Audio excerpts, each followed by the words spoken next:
about this faith, which was more than just going to the mosque once a week. It was a way of life. It was all about the way they ate, slept, prayed, dressed, everything. And so I thought, I can't write authoritatively about the Muslim world unless I know a little bit about their religion. So I started reading the Quran. I had an English translation by A. Yusuf Ali, and I cherry-picked. There was an index in the back, and I went through all the women's issues first. I was looking for the chapter on how to beat your wife, how to subjugate your women. Of course, I couldn't find any of that. What I did find, though, were remarkable similarities to the Bible. All the characters are there, all the prophets, peace be upon all of them. They're all there, apart from the last prophet, Muhammad, peace be upon him. I then started reading books about him. Books not written by Muslims, but books written by non-Muslims. The more I looked into it, the more I realized that Islam and Christianity are very close together. They come from the same soil. They have the same people. We pray to the same God. And a lot of it resonated for me, and I didn't make what some people say a big leap of faith. I think I just moved a little in another direction. And when people say, how could you give up Jesus? Far from giving Jesus up, I think that I've got to know him even more through Islam. And as I say, the most shocking thing for me was the similarities, the closeness. And I've been asked to speak a few times about my experiences. And one place I was asked to go to was my daughter's school. And her school is called Queen Ethelburga's. And I thought I must check up who Queen Ethelburga is. And I looked into this, the background for Queen Ethelburga. My daughter was horrified. A, I was speaking at her school. B, I was going to be wearing a hijab. And I discovered that Queen Ethelburga was largely responsible for introducing Christianity into the north of England. And not only had she introduced Christianity into the north of England, she had also introduced the hijab. And the first women in the northeast of England who wore the hijab were from Queen Ethelburga's courtiers. So that was quite interesting. I have also been asked to speak at my mother's village church, and when I walked in, my mother, she's in her 80s, and her friends were all sitting there sort of wide-eyed and looking a bit nervous when I walked in, and I said, don't worry, I'm not here to convert you. In fact, although you lost me, you got my mother back, so you should be quite happy. And because people often ask me, how did your family react? And my mother's reaction to my conversion was to start going to church again.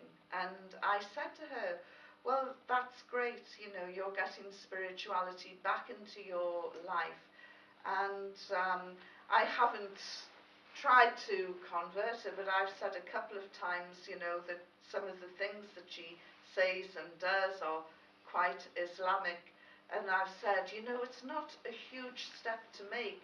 We're very, very close. And she said, oh, I don't want to get involved in some newfangled Arab religion. And I said, well, where do you think Jesus comes from? Manchester. And for the first time, because, you know, all the stained glass windows in the churches and the religious books, all the images of Jesus portray him as a white, blue-eyed, blonde-haired man with a beard. And for the first time in her life, she began to realize that the roots of Christianity are in the same soil as Judaism, as they are in Islam.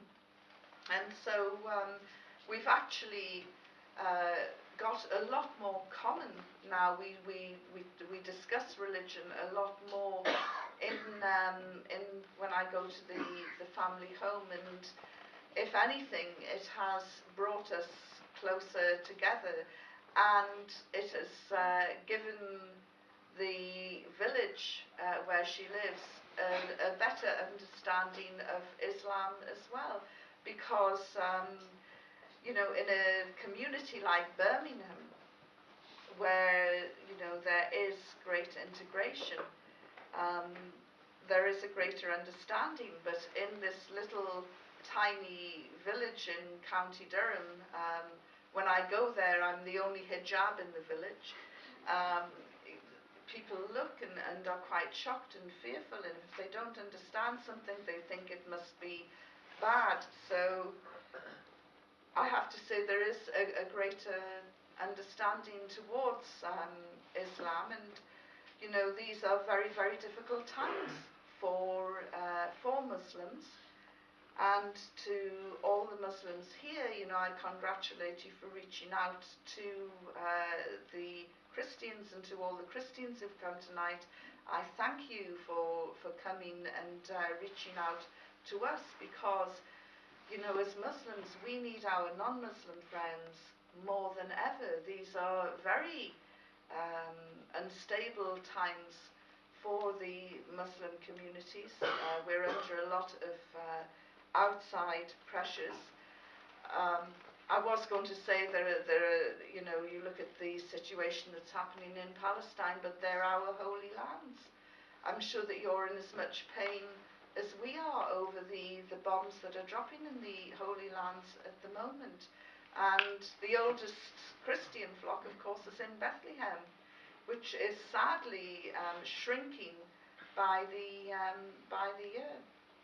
So we do have lots in common in the present, certainly in the past, and hopefully in the future. I'm going to shut up now, because I'm sure that some of you would like to ask questions, and so I'll throw the floor open. Thank you for listening.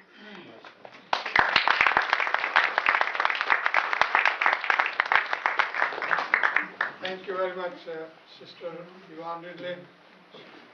You have given us 50 minutes of most fascinating and thought-provoking talk, and we were also grateful that you have showed us the respect for each other's faith and religion, and how the communities could work together. This is a great achievement, and once again, you have come to this forum, which is a small one, from all your busy schedule that you came this evening.